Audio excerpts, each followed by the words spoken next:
لەگەڵ بەڕێز دکتۆر جەمال کۆچەر ئەندامی ئەنجومەنی نوێنەرانی عێراق قسە دەکەم لە دهۆکەوە لەگەڵمە. دکتۆر سپاسکە لەگەڵ کوردستان 24. ئایا ئەمەی کێشەیە کە هەیە نەمانی نەختینەیە یا کەمبوونەوەی نەختینەیە؟ عێراق چەندە کورتێنانی هەیە؟ بله زور سپاس. سلامت خودلتا و همی بینر و بیسرت که 24 بن ما دو بابت تاین بتنامجک جدا کین ما کمینا سیوله های ما آریشا ریو برنیا های اوا وقف که ریدای العراق اش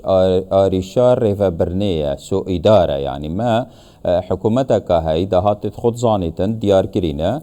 همان وقتی دا صرفيات و خرجات خوشت زانيتن چندن سرارای و راد بیتن سه پنگاوت گلکت مترسیدار هاوتن پنگاوا ای که موازنه کا 3 ساله اینا و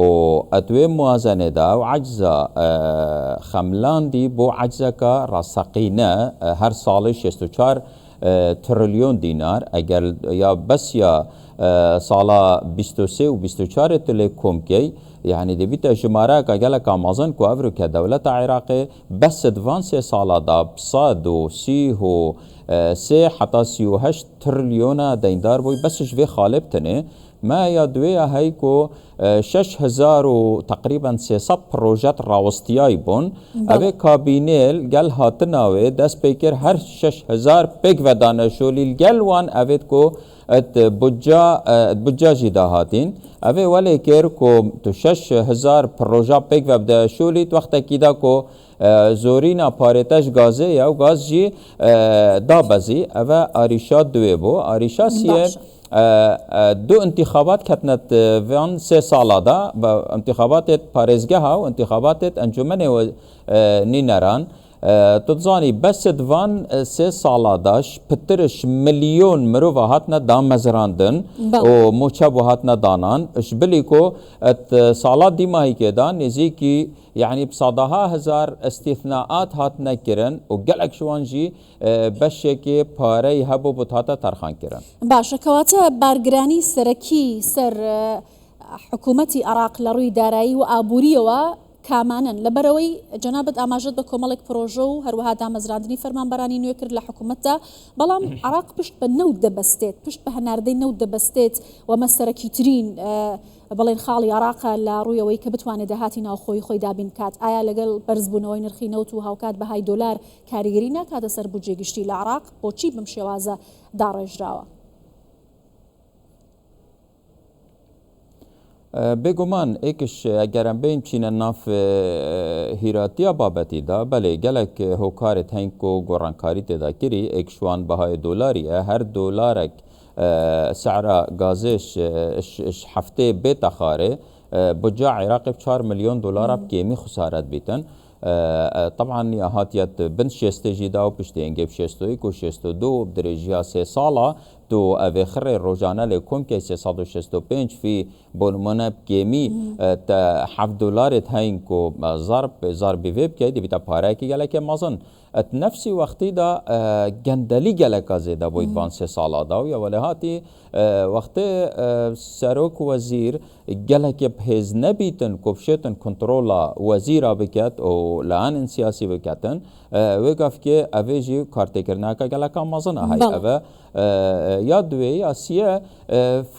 فشل زورينا وزاراتك وحتى نوكا ابا حكومه عراقي نيتشي بوي حتى في دقيقه يك وزاره عراقي نبويا وزاراتك برهم هينركو باراكي الخوزيده كتن بجاخو وبدت دوله عراقي همي وزارات ما همي اون افيدكو باراك مظن صرفت كان وك استهلاكي وهيج برهم جيبونينا وأفي كارتكرناكا جلكا مظناي دنيا خري وزارات وباريزجا اون كويت دولة زنجين كان العراقي هردو اون اويت كوش خزينة عراقي سحب كان باشا دكتور جمال العراق خرجي لداهات زورترا بويا توشي بارگراني دارایی دبيتوا يا هوكاركاني گندلي و كومالك بابتي دي كي بي وسبا بوريو دارایی العراق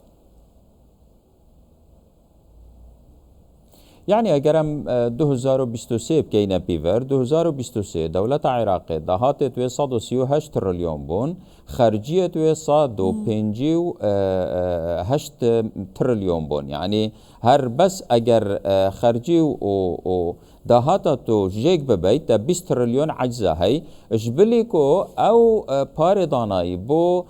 پروژه بو دامو دزگاه اویجی رجا که های بکمی 25 ساده تا دزین بو گندلیه چیتم کمی 25 ساده اویجی تو بینه معناوی او پروژه جی همیت ماین راوستیای یدنا 4 پوینت بودجا پشتی و دهاتین پارا بو ترخان کرین و اوی بارگرانیا کا مزنا چکری لا و بگف که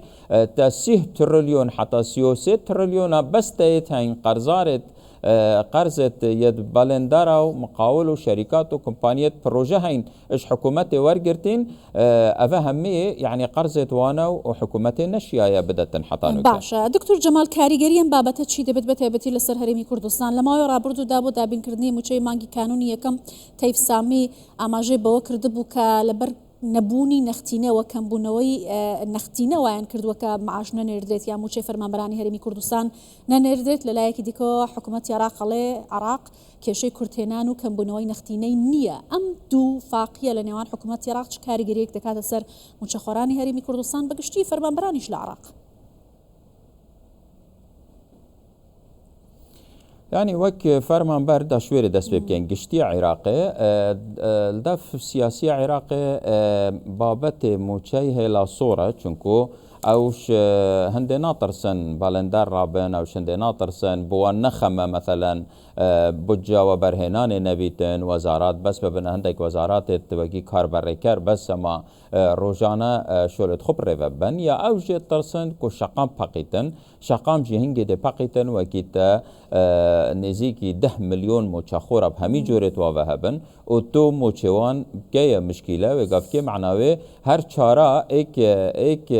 يه موچي ورد گريتن وقفكي شارع دي باقيتن جبر هنده مهندي بسيارة وزير دارای گرید دانشتن تایبتی دا یه گوتی هي موچه هي لا صورة اگه ما پارش کی و اینا وید بدینو فعلا جی اگر تو سحكي قيرانت شفيقاف كي قالك ماستر بسر دولة عراق دهاتين وكيام قالك جاد بيجين 2014 وهاتنا داعش حتى 2018 2019 حتى 2021 كو كورونا هاتي وغاز قالك هاتيا خاري بس موچه هري هاتيا دان معنى موچه نابيتا مشكلة لدولة عراق وقت موچه نابيتا مشكلة ما بابت موچت هرميت هاي موچت هرميت گرداين بدو نقطة و هر گاوكا هرمي اف هر دو نقطة جيبجي كرن وقف كي موچه هرمي جينا بيتا مشكلة 120 مليار رادس كتل قال بشي غازي اف حتى بجا 2026 تت يوكي 2026 تت او ركفتنات بجدات تدارشتن ویتن هرم پوی پابند بیتن. باش سپاس دکم برای دکتر جمال کوچر اندامی انجمنی نونرانی عراق لا دهوکو لگالم بو سپاس.